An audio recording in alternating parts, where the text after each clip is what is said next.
As to the improving the efficiency is a different case, but maybe it may improve awareness and focus, that we shall easily focus on those programs and what they will have achieved or what they will not have been achieved in order to evaluate them.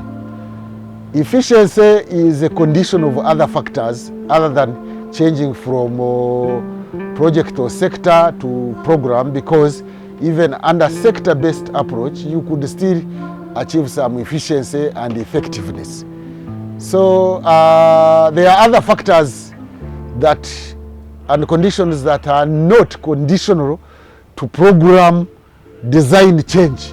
That's a program design change which may bring to the light the challenges and weaknesses within budget performance, but that is not the only indicator of having an efficient and effective budget. There are many other reasons. First of all, the social services sector is not the biggest employer. The biggest employer is agriculture.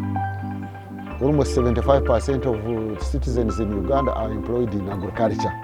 However, the sector that contributes the highest to the GDP in terms of the ratio of the different sectors, you are right, is the social services sector, or the services sector anyway, not necessarily social services. And unfortunately, it is the worst hit by COVID-19.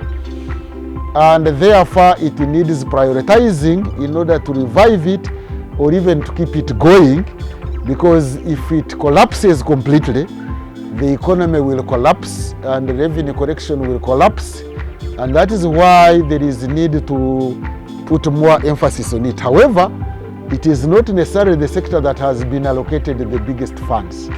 I think there has been a lot of sentiments and emotions put on agriculture. I'm not saying agriculture shouldn't have received what it did, but also the services sector needed to be given the due attention. And in this case, services sector even includes trading. And I think trading has been allocated very meager budget, and yet trading is very, very important. Even agriculture depends on marketing, and even others depend on marketing, and even trading is the one which contributes a lot to revenue collection. So if creating markets and creating efficiency in the marketing systems should have been given priority in terms of focus, in terms of priority.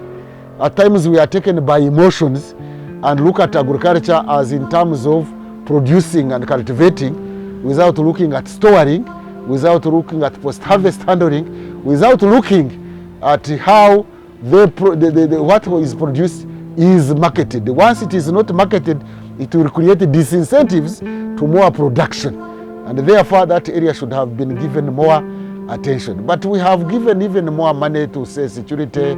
Although we need security, we need to have a good balance.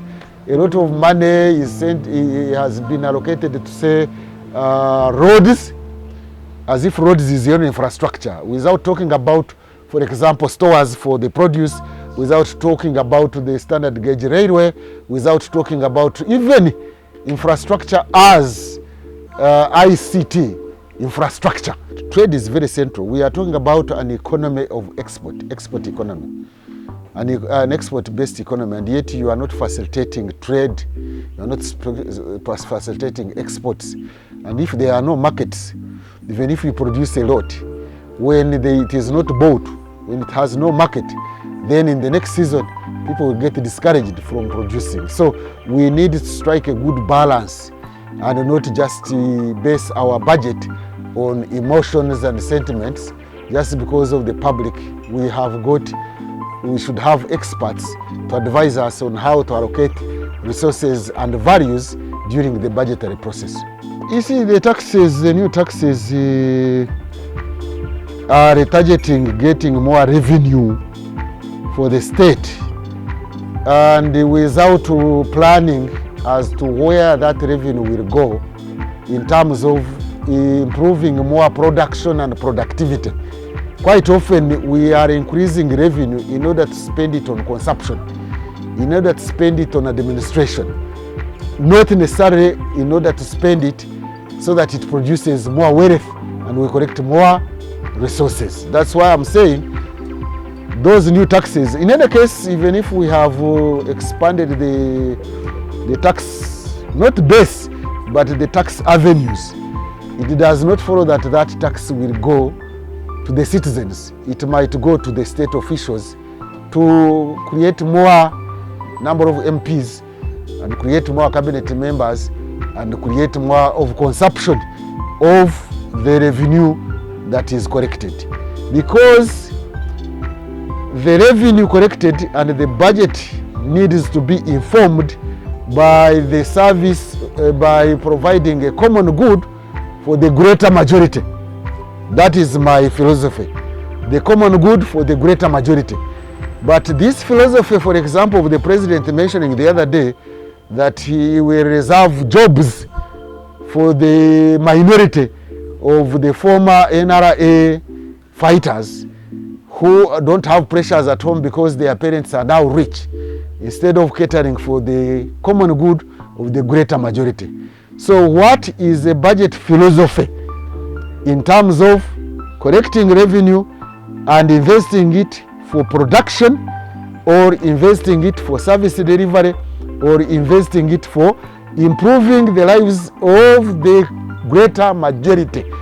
Mark you, I'm talking about the greater majority, not improving the lives of a few individuals who have access to public resources, who are going to drive more bigger cars, more penconis, and go abroad for treatment and go to international schools, rather than that collected revenue going deliberately for the common good of the greater majority.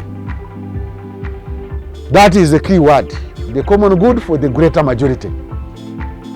And it needs to be informed by a value system, not this business of saying we shall cater for those who are already rich instead of catering for those who are marginals, so that we strike a good balance. The common man has always been left behind. I heard that the budget, one of the budget slogans was inclusiveness.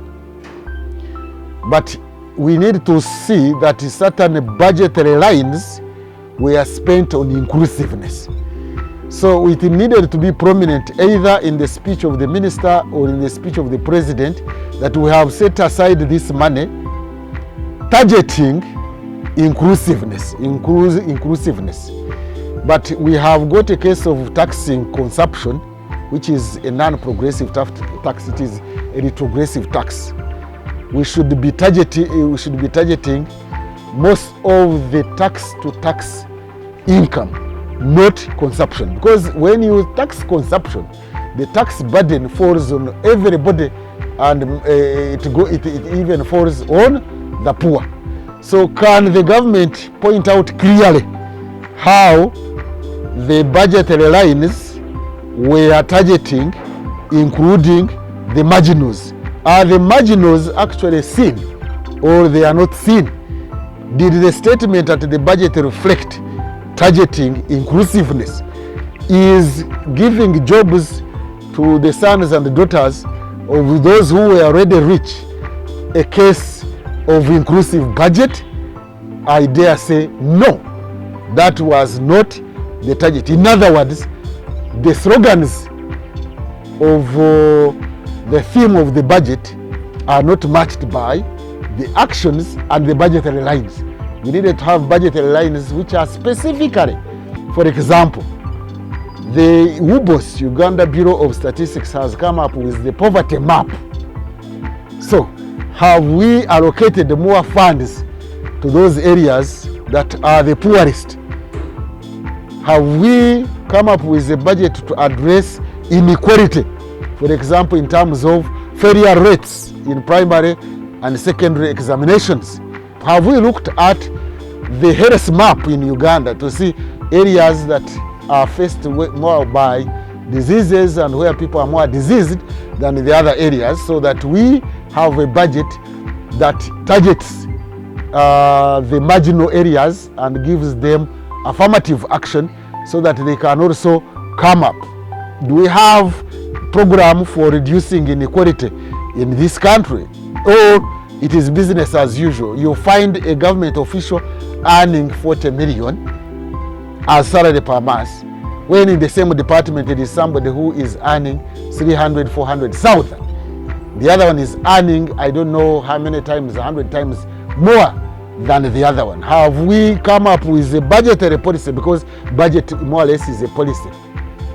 Does it reflect reducing the gap between the rich and the poor? Does the budget show that it is trying to have progressive tax where those who are more rich are reached out and taxed, and the resources redistributed to those who are rich, to those who are poor, not necessarily by handouts in terms of giving them money, but in terms of providing services to them? Or it is business as usual that the rich go to international schools, now go even abroad to study, and the poor go to UPE schools. The rich go to hospitals in Kenya, South Africa, Germany, and America. The poor are the ones who go to Chirudu. The rich are eating from Sheraton Hotel and other big hotels. The poor do not even get enough for rich commando in downtown Kampala. The rich are driving in Impenkoni vehicles and through their association with the state, when the poor do not even have sandals to walk in on Kampala Road.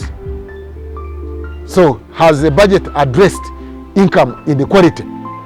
Unless I hear that the budget is addressing income inequality, that's when I know that we have got a progressive government with progressive policies to address income inequality, to address the common citizen, to address the common good for the greater majority. That's when I will know that the government is revolutionary and progressive.